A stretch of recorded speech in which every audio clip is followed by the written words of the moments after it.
শ্রীরামকৃষ্ণ ভক্তমালিকা পূর্ণচন্দ্র ঘোষ পর্ব ৩। দক্ষিণেশ্বরে পূর্ণচন্দ্র একদিন আসিলে ঠাকুর তাহাকে নহবতে শ্রী শ্রী মাতা ঠাকুরানীর কাছে লইয়া গিয়া বলিলেন যে পূর্ণকে যেন মাল্য ও চন্দনাদিতে ভূষিত করিয়া খাওয়ানো হয়।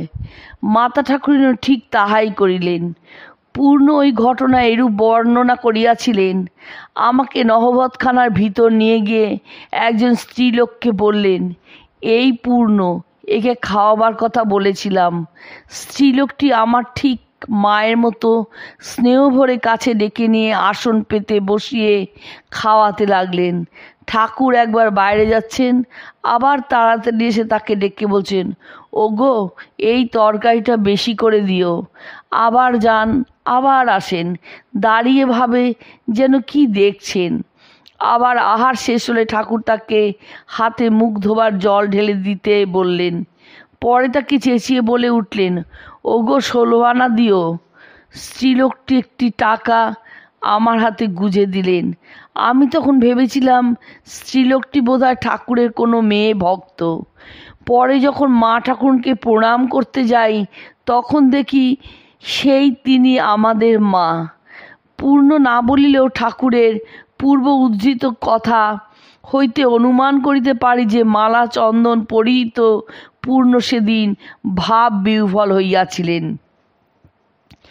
পূর্ণচন্দ্র সম্বন্ধে ঠাকুর অন্য সময় একটি অলৌকিক দর্শনের উল্লেখ করিয়াছিলেন।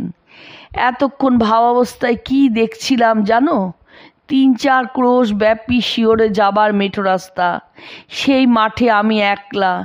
সেই যে 15-16 বছরের ছোকরার মতো পরমহংস বটতলায় দেখেছিলাম, আবার ঠিক সেই রকম দেখলাম। চারিদিকে আনন্দের কুয়াশা। তারই ভিতর থেকে 13-14 বছরের একটি ছেলে উঠল। মুখটি দেখা যাচ্ছে পূর্ণের রূপ। দুজনেই দিগম্বর। তারপর আনন্দে মাঠে দুইজনেই দৌড়াদৌড়ি আর খেলা। দৌড়াবার পর পূর্ণর জল পিপাসা পেল। সে একটি গ্লাসে করে জল পান করলে। পরে আমাকে দিতে এলো। আমি বললাম, ভাই, তোর এটো খেতে পারবো না। তখন সে হাসতে হাসতে গিয়ে ধুয়ে নিয়ে আর 1 গ্লাস জল এনে দিলে। পিতার ভয়ে পূর্ণ ইচ্ছা মতো দক্ষিণেশ্বরে যাইতে পারিতেন না। তাই ঠাকুর প্রাণের টানে স্বয়ং কলিকাতায় আসিতেন। এইরূপে একবার এক ভক্তগৃহে মিলিত হইয়া তিনি স্বহস্তে পূর্ণকে খাওয়াইয়া দিলেন এবং জিজ্ঞাসা করিলেন, আমাকে তোর কি মনে হয় বল দেখি? অপূর্ব প্রেরণায় অবশ হৃদয়ে পূর্ণ ভক্তি গদগদ স্বরে বলিয়া উঠিলেন, আপনি ভগবান, সাক্ষাৎ ঈশ্বর। অবাক হইয়া ভাবিতে হয়, বালক পূর্ণ প্রথম পরিচয়ের অব্যবহিত পরেই ঠাকুরকে কীরূপে সর্বোচ্চ আধ্যাত্মিক আদর্শরূপে গ্রহণ করিতে পারিলেন। ইহার উত্তর ঠাকুর দক্ষিণেশ্বরে প্রত্যাগমনান্তে স্বয়ং দিয়াছিলেন। আচ্ছা, পূর্ণ ছেলে মানুষ, বুদ্ধি পরিপক্ক হয়নি, সে কেমন করে ওই কথা বুঝলো বলো দেখি? নিশ্চয়ই পূর্বজন্মকৃত সংস্কার। এদের শুদ্ধ সাত্ত্বিক অন্তরে সত্যের ছবি স্বভাবত পূর্ণ পরিস্ফুট হয়ে ওঠে। একদিন বলরাম মন্দিরে পূর্ণকে নিজ সকাশে ডাকাইয়া শ্রীরামকৃষ্ণ জিজ্ঞাসা করলেন, স্বপ্নে কি দেখিস? পূর্ণ উত্তর দিলেন, আজ্ঞে, আপনাকে দেখেছি, বসে আছেন, কি বলছেন? ঠাকুর শুনিয়া সোৎসাহে বললেন, খুব ভালো, তোর উন্নতি হবে, তোর উপর আমার টান আছে। এক রাত্রে পূর্ণচন্দ্র পাঠগৃহে বসিয়া একাকী পড়িতেছেন। সহসা মাস্টার আসিয়া জানালার সম্মুখে দাঁড়াইলেন।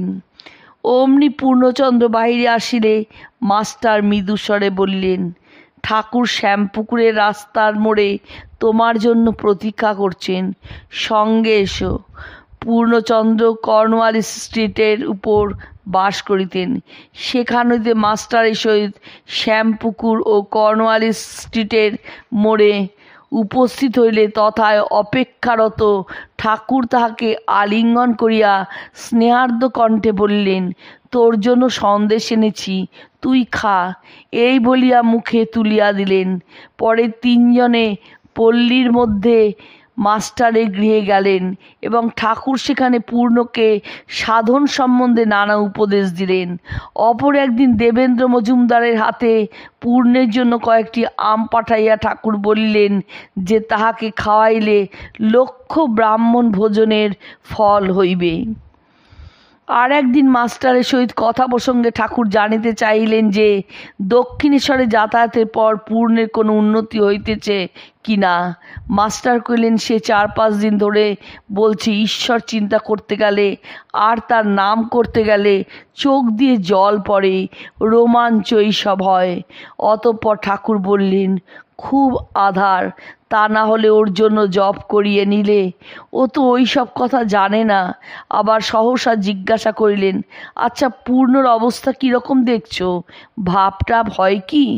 মাস্টার যখন জানাইলেন যে বাহিরে ওইরূপ কোনো প্রকাশ দেখেন নাই, তখন ঠাকুর কহিলেন, বাইরে তার ভাব তো হবে না, তার আকর আলাদা, আর লক্ষণ সব ভালো।